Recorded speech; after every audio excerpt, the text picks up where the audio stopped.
រឿងអ្វីឆាប់ប្រាប់មកផ្លៃឲ្យបានដឹងផង10 ឆ្នាំហើយគ្មានកូននឹងគេម្ដងខ្វឹងគេនឹងណាបងតើយើងគិតធ្វើយ៉ាងណា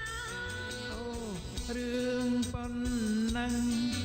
ភ័យខ្លាំងអងទាំងកាយាកុំភ័យអីជីវ៉ាបងធានាសាជាថ្មី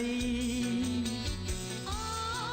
នញញឹមសង្ឃឹមថាបានហើយណាលោកប្តីអូនកុំភ័យឆ្នាំនេះគ្រូទាយថាបានកូនហើយ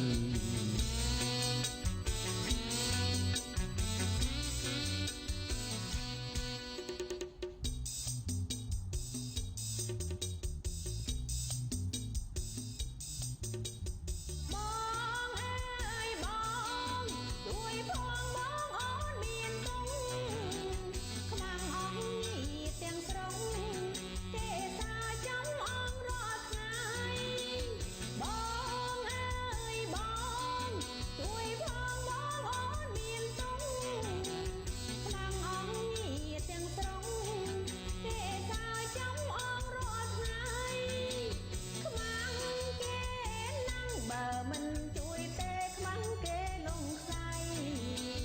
ខ្មាំងរឿងអ្វីឆាំប្រាប់មកប្តីឲ្យបានដឹងផង10 ឆ្នាំហើយគ្មានកូននឹងគេម្ដងខ្មាំងគេនឹងណាបងតើយើងគិតធ្វើយ៉ាងណាអូរឿងប៉ុណ្ណឹងខ្លាំងអស់ទាំងកាយាកុំភ័យអីជីវ៉ាបងធានាសាជាថ្មីអូនញញឹមសង្ឃឹមថាបានហើយណាលោកប្តី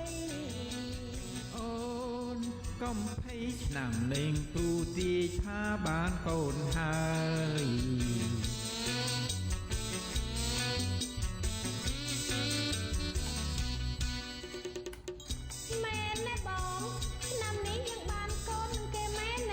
មែនណាខរ៉ាទាយថាឆ្នាំនេះយើងបានកូនមែនណាអូនណាអ្នកស្រុកគេលេងសើចចំអកឲ្យអូនទៀតហើ